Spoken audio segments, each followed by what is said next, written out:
ఇక ఈ వారం అంతర్జాతీయ అంశాల మీదకి మనం మాట్లాడుకోవాలంటే ఆగమేఘాల యుద్ధాలు, రాజ్యాల మధ్య యుద్ధాలు జరగడం అవన్నీ చూస్తూ ఉన్నాం. అది మనం మామూలుగా దేశాలు చూసుకుంటూ ఉంటాం.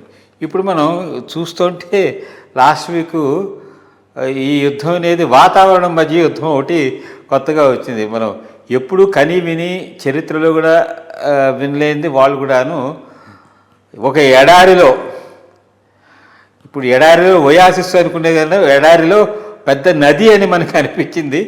దుబాయ్ ఎయిర్పోర్ట్లో మొత్తం అంతా అసలు అక్కడంతా వచ్చేసి ఎంత 20 సెంటీమీటర్ల పైన వర్షపాతం పడితే మొత్తం అంతా అయిపోయి అతలాకుతలం అయిపోయింది ఆ ప్రదేశం అంతాను.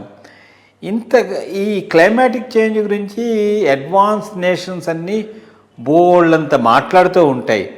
అసలు వాళ్ళు పాటించకుండా ఈ కింద developing countries, under developed countries వీటి మీద మీరు ఇది చేయలేదు అది చేయలేదు అని చెప్పేసేసి మామూలుగా ఎందుకంటే లాస్ట్ టైం మనము గయానా ఇష్యూ కూడాను ఏది అక్కడ పెట్రోలియం చేస్తుంటే ఇదవుతుంది ఇదంతా అని చెప్పి బ్రిటిష్ వాళ్ళు వాళ్ళు అంతా చేయడం ఇదంతా మాట్లాడుకున్నాం.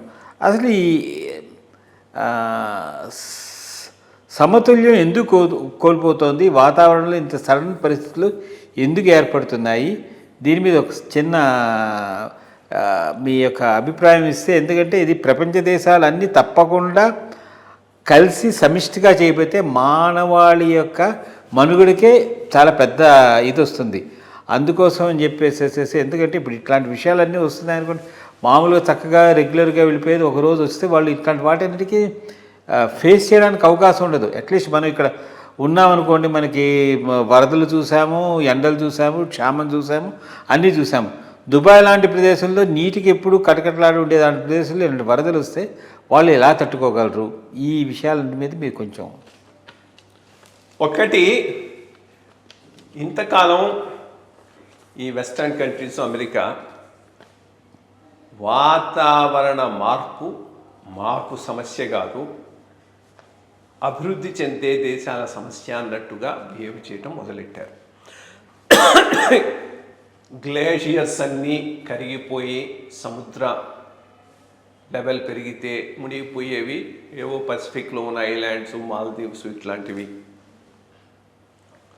లేక అడవులు ఇది అయిపోయి దానివలన నష్టపోతే బాగా వెనుకబడిన ప్రాంతాల్లో వాళ్లకు నష్టం అవుతుంది అన్న దృక్పథంతోనే ఉన్నది. ఇప్పుడు సడన్గా రియలైజ్ అవుతున్నారు ఈ వాతావరణ మార్పు అనేది ఎక్కడ ఎవరినైనా కొట్టవచ్చు దెబ్బ. ఆ దెబ్బ ఎవరికి దొరుకుతుందో ఎవరికి తెలియదు. ఈరోజు దానికి ఉదాహరణమే ఈ దుబాయ్లో వచ్చినటువంటి ఈ వర్షాలు. అట్లాగే అంతకుముందు మొన్న ఏదో అల్జియర్స్, మొరాకోలోనో ఎక్కడనో అట్లాగే వచ్చేవారు సడన్గా. అంటే ఇది ఎక్కడ వస్తుందో ఎవరికి తెలియదు.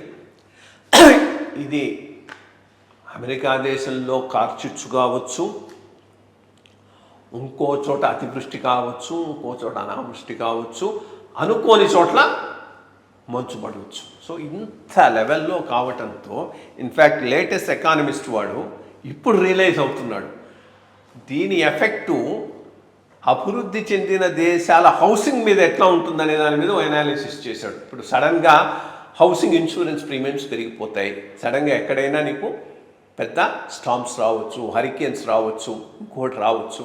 సో దీని effect not just on the developing world but on the developed world కూడా ఉండొచ్చు అనేటటువంటి ఆ రియలైజేషన్ ఈరోజు వీళ్ళలో వస్తూ ఉన్నది. ఇప్పుడు దుబాయ్లో జరిగింది, ఇంకో రోజు ఎక్కడైనా జరగవచ్చు. అది సడన్గా యూరోప్లో లాస్ట్ టైం విపరీతమైనటువంటి వరదలు వచ్చాయి. సో డ్రౌట్ సడన్గా యూరోప్, ఫ్రాన్స్ దేశాల్లో నదులన్నీ ఎండిపోయినాయి బిఫోర్ ఇయర్. సో ఇది అందరినీ ఎఫెక్ట్ చేయబోయేటటువంటి విషయం. ఇంతవరకు వాళ్ళ విధానం ఏంటి అంటే మా సుఖాలు దెబ్బతనకూడదు, మాకు స్టాండర్డ్ ఆఫ్ లివింగ్ వచ్చింది, దాన్ని తగ్గించుకోము, దానికోసంగా మేమేమి వాతావరణాన్ని పరిరక్షించడానికి మా కంఫర్ట్ తగ్గించుకోము, సాక్రిఫైస్ అంతా డెవలపింగ్ కంట్రీస్ చేయాలన్న రకంలోనే మాట్లాడుతున్నాయి. అది ఎడిదిరిగి వీళ్ళు ఒప్పుకోవట్లేదు. ఇండియా లాంటి దేశం బాగా గ్రో అవుతున్న టైంలో నువ్వు కోల్ ఆపని అంటే ఎక్కడ ఆపుతారు? ఆపితే ఎకానమీ అంతా దెబ్బతిరిగిపోతుంది కదా. ఇప్పుడు అది ముఖ్యమైనటువంటి విషయం అవుతుంది కాబట్టి తప్పకుండా దీని ఎఫెక్ట్ ఉంటుందని నేను ఆలోచిస్తున్నాను.